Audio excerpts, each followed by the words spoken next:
होली, जिसे रंगों के त्योहार के रूप में भी जाना जाता है, ये रंगों के साथ खुशी का त्योहार भी है। इस पावन पर्व पर सभी अपने परिवार और दोस्तों के साथ रंगों से खेलते हैं और खूब मस्ती करते हैं। ये भारत के प्रमुख त्योहारों में से एक है। हालांकि आजकल ये भारत के बाहर भी मनाया जाता है, जैसे नेपाल, श्रीलंका और अन्य देशों में भी। होली त्योहार वसंत के आगमन और बुराई पर अच्छाई की विजय का प्रतीक है। इस त्योहार को नफरत और दुश्मनी पर प्यार और खुशी की जीत के प्रतीक के रूप में मनाया जाता है। यह त्योहार आमतौर पर मार्च में हिंदू चंद्र कैलेंडर माह फाल्गुन की पूर्णिमा के दिन मनाया जाता है। इस दिन सभी अपने परिवार, दोस्तों के मध्य रंगीन पाउडर और पानी छिड़कर ये त्योहार मनाते हैं।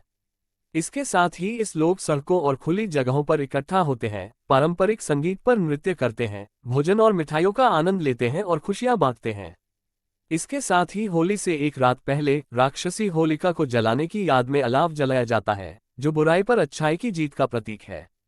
कई परंपराओं में, विशेष रूप से भारत में, होली के दौरान और होलिका दहन के वक्त सास बहू का साथ में रहना अशुभ माना जाता है।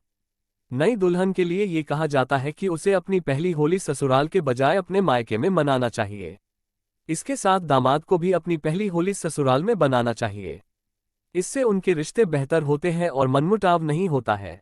नई दुल्हन के भी सास और परिवार के अन्य सदस्यों के साथ मेलजोल अच्छा बना रहता। ऐसा माना जाता है कि सास बहू अगर साथ में होलिका दहन देखते हैं तो इससे घर में कलह शुरू हो जाता है।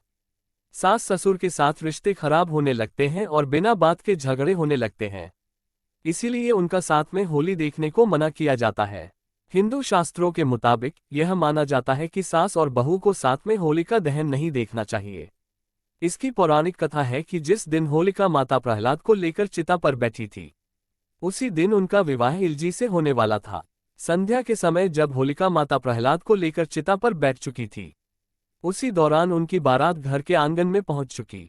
जब होलिका की माता ने अपनी बहू को जलते देखा तो वे सदमे में चली गई और उनकी वहीं मृत्यु हो गई। तभी से यह परंपरा है कि नई दुल्हन और सास को एक साथ होलिका दहन नहीं देखना चाहिए। इसीलिए नई दुल्हन के लिए ये कहा जाता है कि उसे अपनी पहली होली ससुराल के बजाय अपने मायके में मनाना चाहिए। यह त्योहार हर वर्ष मार्च में हिंदू चंद्र कैलेंडर माह फाल्गुन की पूर्णिमा के दिन मनाया जाता है। इस बार फाल्गुन मास पूर्णिमा तिथि 24 मार्च 2024 दिन रविवार 9:54 से प्रारंभ होगी और 25 मार्च 2024 दिन सोमवार दोपहर 12:29 पर समाप्त होगी। इस बार हिंदू चंद्र कैलेंडर माह फाल्गुन की पूर्णिमा तिथि 25 मार्च को है, जिस कारण ये त्योहार इस बार 25 मार्च 2024 दिन सोमवार को मनाया जाएगा। इसके साथ ही एक दिन पहले 24 मार्च 2024 दिन रविवार को होलिका दहन किया जाएगा। होलिका दहन का शुभ मुहूर्त 24 मार्च को रात्रि 11:13 से लेकर अगले दिन 25 मार्च को देर रात्रि 12:27 तक है। आप इस वक्त होलिका दहन की पूजा कर सकते हैं।